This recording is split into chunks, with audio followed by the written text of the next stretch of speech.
ঠিক আছে, যাও রসগুলো বের করে দেয়। আরে আল্লাহ মুহাব্বতের বান্দারা, মধু বল্লার ক্ষেত্রে আমার আল্লাহ মাছি আর বল্লার মধ্যে পার্থক্য। মাছি ময়লা জায়গায় বসে, ভালো জায়গায় বসে। মধু বল্লা গুলো বেশিরভাগ ময়লা জায়গায় বসে না, ভালো জায়গায় বসে। আমাদের দেশেও মুফাসসিরিনে কেরামগণ বলেন, এই মধু বল্লার মাছির উদাহরণ দিয়া বলে, এই মধু বল্লার মাছির মতো আমাদের দেশেও কিছু মুসলমানের বাচ্চা জোরে বলো আছে না না? মধু বল্লার মতো কিছু মুসলমানের জাত আছে, ঈমান আছে, মসজিদ মাদ্রাসা ইসলাম কায়েম প্রতিষ্ঠিত করা ছাড়া কিছুই বোঝে না। আবার কিছু নামদারি মাছির মতো বাচ্চারা আছে, ওরা ময়লার মধ্যেও বসে, ভালোটার মধ্যেও বসে। ওয়াজ মাহফিলে যায়, রবিবারের দিন পূজা উদ্বোধন করবে, ঠিক না ঠিক করা। আরে আল্লাহর বান্দারা, সময় বেশি নাই, লম্বা চূড়া কথা নয়। মধু বল্লা গুলো সবাই যার যার মতো করে সুন্দর করে রস ছেড়ে দিয়া মধু বানানো শুরু করে দেয়। মুফাসসিরিনে কেরামগণ বলেন, একটা মধু বল্লা মাত্র সে জীবনে 2-250 গ্রাম, অল্প কিছু গ্রাম সে রস বানাইতে পারে। এই 2-250 গ্রাম রস বানানোর জন্য মধু বল্লা গুলোরে কয়েক লক্ষ কিলোমিটার দৌড়াইতে হয়। এই ওরা দৌড়ায় কাদের জন্য? ওদের জন্য না আমাদের জন্য? আমরা দৌড়াবো কার জন্য? তোমরা কুলি মিন কুল্লি তামারা ফাসলুকি সুবুলা রাব্বিকি দুলুলা। আমার মালিক না তোমারে আর আমার ডাক দেয়া বলে, এ পৃথিবীর মানুষেরা, আমি আল্লাহ তোদের জন্য ওই বললাম চাকের মধ্যেও হাসপাতাল বানাইলাম। কারণ আমি জানি লোহাগড় সহ কতটা এলাকার মধ্যে, মৌচাকের মধ্যে, কাশিমপুরের মধ্যে, শফিপুরের মধ্যে, কালিয়াগড়ের মধ্যে, পূর্ব মৌচাক বান্নারা এলাকার মধ্যে দিয়া আমার সুন্দর ছোট্ট ছোট্ট নবজাতক বান্দারা বান্দিরা আসবে। ওদের মা না ওদের মুখের মধ্যে মধু দিতে যাবে, মধু খাওয়াতে যাবে। রে বল্লা যা যা, আমার ছোট বান্দা ওই জবান দিয়া আমি ওরে আল্লাহ বইলা ডাকবে। ওই সিদ্ধা জবানের মধ্যে যেন 2 নাম্বারি মধু না যায়।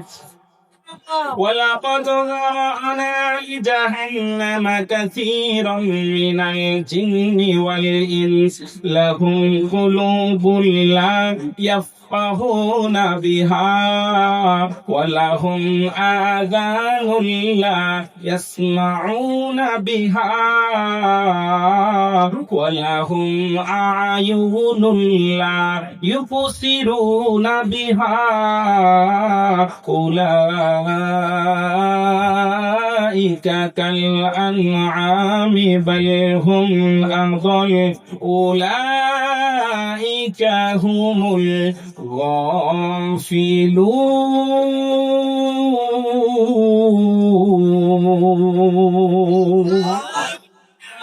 আল্লাহ ওই জবান দিছি, মধু খাবি ওই জবান দিয়া, জবান দিয়া আমি মালিক রে ডাকি। এই জন্য ছোট ছোট বল্লার দিয়া লক্ষ কিলোমিটার দৌড়াইয়া তোদের জন্য রস নিয়ে নিয়া বন্ধুরে আমি আল্লাহ রস বানাইয়া তোদের জন্য মধু বানাইয়া তোদেরকে খাওয়াইছি। এগুলা ওই জবান দিয়া আমার আল্লাহ বইলা ডাকবা, এই জন্য তোদের জন্য মধু বল্লা দিয়া মধু বানাইলাম। এগুলাম তুমি তো ছোট্ট ছিলা, অকুন্তা সগীরা অকুন্তা দাঈফা, তুমি বড় ছোট্ট ছিলা, তুমি কথা বলতে পারতা না।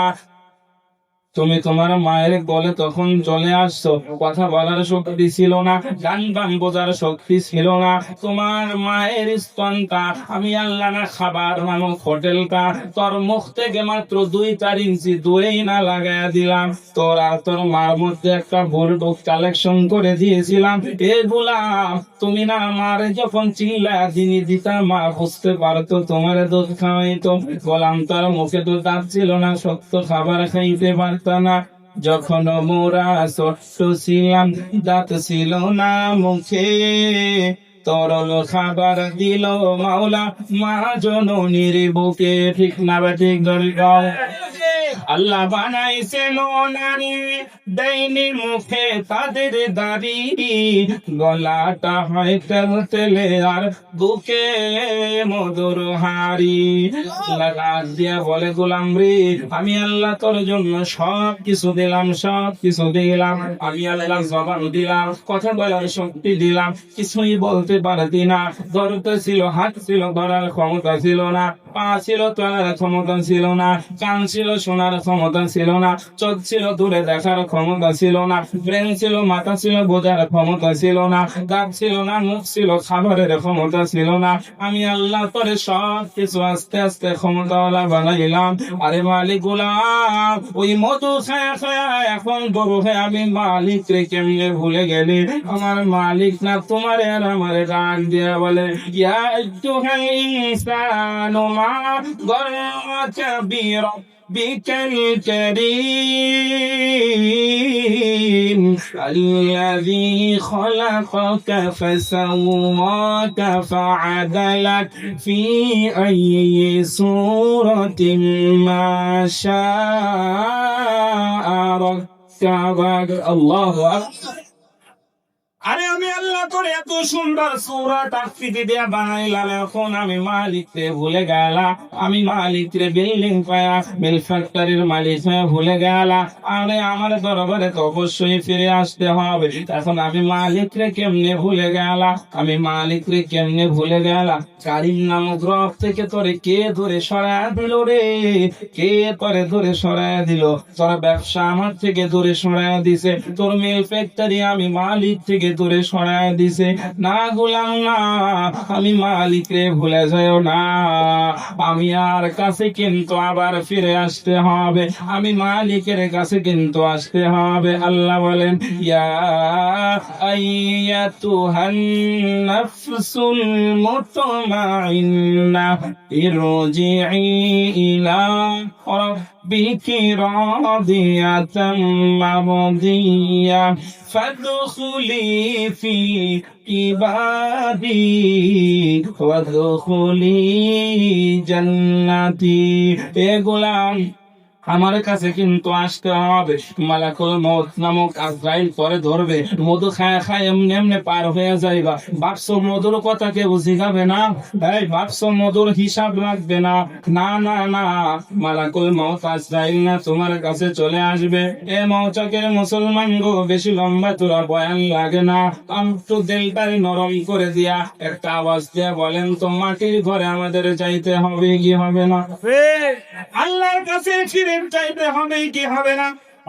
এই মধুর হিসাব দেওয়া লাগবে।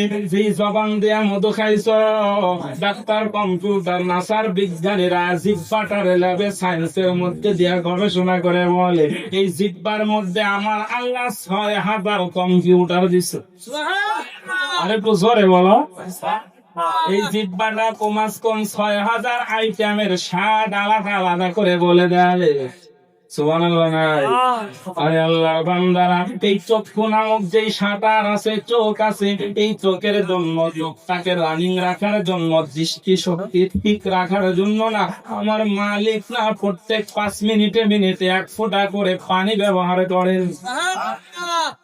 ভাষা বিজ্ঞানীরা একজন ব্যক্তির ২ ফোঁটা চোখের পানি বানানোর জন্য কয়েক লক্ষ ডলার খরচ করে বানাইতে তেমন সক্ষম হয় নাই।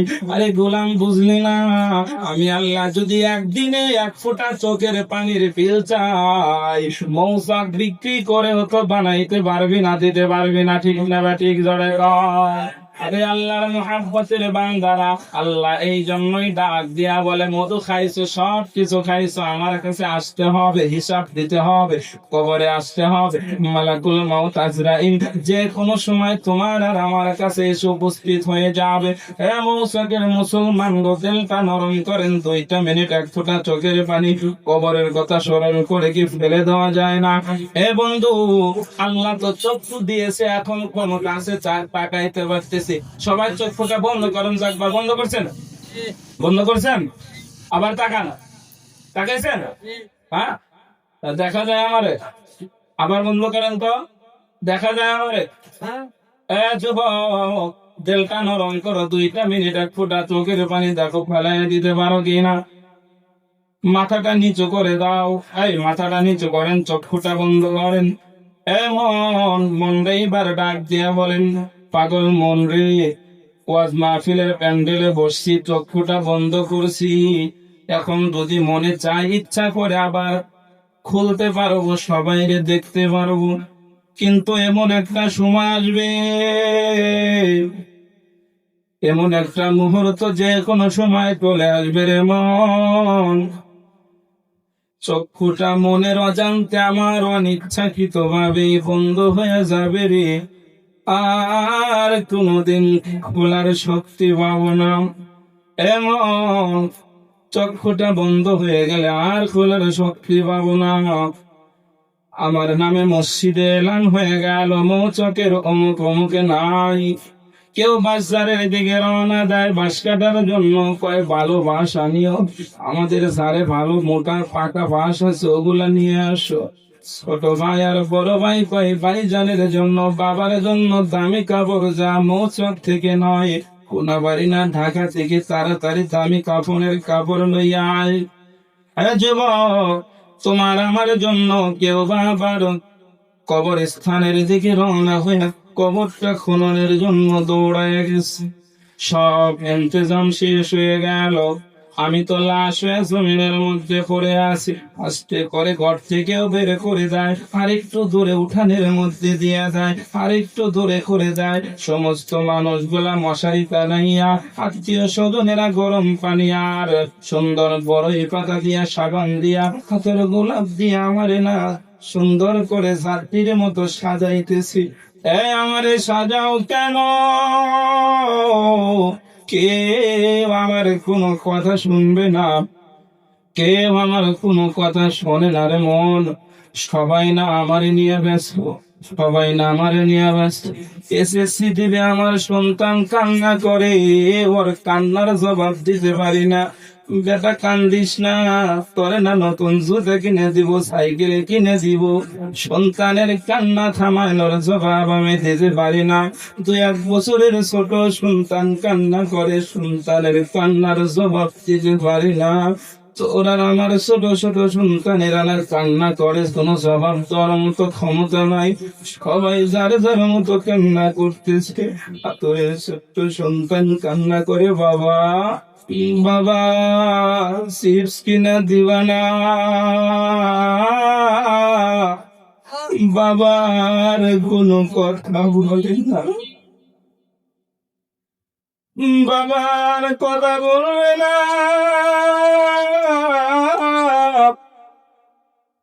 তুমি আর আমি আমার সম্পদের উপর থেকে কর্তৃত্ব হারিয়ে ফেলবো।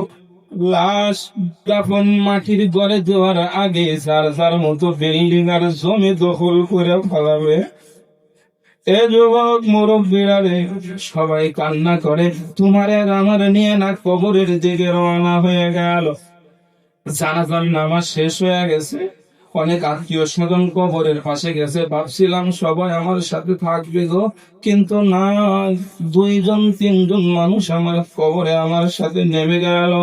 2-3 জন নেমে সবাই না বাজার দিয়া বাঁশ গুলো আস্তে আস্তে তাকে তাকে করে সাজায় দেয়, অন্ধকার করে ফেললো। উপরের দিকে তাকায় দেখি হালকা বাঁশের ফাঁক দিয়ে দিয়ে আলো দেখা যায়, এরপরে একটা তালাই দিয়ে দিল, আরো আলো বন্ধ হয়ে গেল। বাবা ডাক দেয়, ব্যাটারি মসজিদে যাইতাম লাইট কিনে দিতাম, বাসা বাড়িতে নাই পেস লাগাই দিছিলি, এখন কেন অন্ধকার বানায় দাও, আর অন্ধকার কইরো না।